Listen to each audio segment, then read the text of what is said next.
இந்த கூட்டணி அமையலன்னு உண்மையிலே நான் ஃபீல் பண்றேன். உண்மையிலே நான் ஃபீல் பண்றேன்.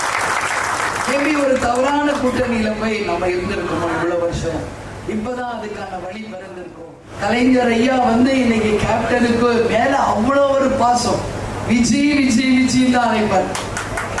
இவர் அண்ணன் அண்ணன் பாரு, அவ்வளோ ஒரு பாசம். நான் பக்கத்துல தான் உட்கார்ந்துருப்பேன். போன் ஏதாவது ஒரு விஷயத்துக்கு அப்பாயின்மெண்ட் கேட்டா ஒரு சிஎம், எல்லா சிஎம்மும் நம்ம பார்த்துருக்கோம், குறைஞ்சது ஒரு 3 நாளாவது ஆகும் ஒரு அப்பாயின்மெண்ட் கொடுக்க. கேப்டன் அண்ணா உங்களை பார்க்க வரணும்னு சொன்னா அடுத்த 5வது நிமிஷம் விஜய் 9 மணிக்கு நீ வாப்பா, நான் அறிவாலயம் போறதுக்கு முன்னாடி உன்னை பார்த்துட்டு போறேன் அப்படின்பார். அப்படி ஒரு உறவு. ஏதாவது ஒரு அப்ளிகேஷன் சொன்னா காலையில 6 o'clock அவரே டைரக்டா லைன்ல வருவார். நான் தான் கூட உட்காந்துருப்பேன் கேப்டன் கூட. ஹலோ மா விஜய் இருக்காப்லையா பாரு. எனக்கே சர்ப்ரைஸ் ஆகும். ஒரு சிஎம் யாராவது அசிஸ்டன்ட் வச்சு கூட பேச மாட்டார், அவருக்கு டைரக்டா லைன்ல வருவார். ஸோ அந்த நாட்கள்லாம் எனக்கு நினைக்கிறப்போ உண்மையிலேயே ஏன் இவ்வளவு நாள் இந்த கூட்டணி அமையலன்னு உண்மையிலேயே நான் ஃபீல் பண்றேன். உண்மையிலேயே நான் ஃபீல் பண்றேன். மேபி ஒரு தவறான கூட்டணியில போய் நம்ம இருந்திருக்கோம் இவ்வளவு வருஷம். இப்பதான் அதுக்கான வழி பிறந்திருக்கும்.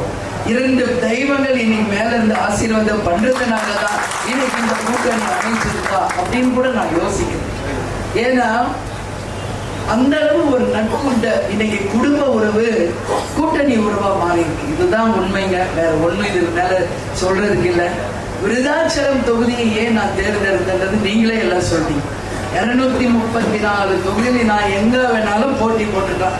தலைமை கழகத்துல விருப்ப மனு கொடுத்த அத்தனை மாவட்ட செயலாளர் அன்னைக்கு எங்க மாவட்டத்தில் போட்டி போடணும், எங்க மாவட்டத்துல எல்லாரும் அவங்கவுங்க மாவட்டத்துல போட்டி போடணும்னு கேட்டாங்க. எல்லாரும் சொல்றது நான் கேட்பேன். அண்ணன் கூட சொன்னார், ரொம்ப நிதானிச்சு பொறுமையா அவங்க யோசிக்கிறாங்க. ஒரே நாள்ல என்ன அவர் ஜட்ஜ் பண்ணிட்டாரு. நான் ஐஏஎஸ் ஆபீசரா இருக்கணும்னு சொன்னாரு. உண்மையிலேயே அதான உண்மை. எனக்கு பிடித்த தொழில் ஐஏஎஸ். நான் அப்படிதான் வரணும்னு நான் நினைச்சேன். நான் இன்டர்நேஷனல் பிளேயர்.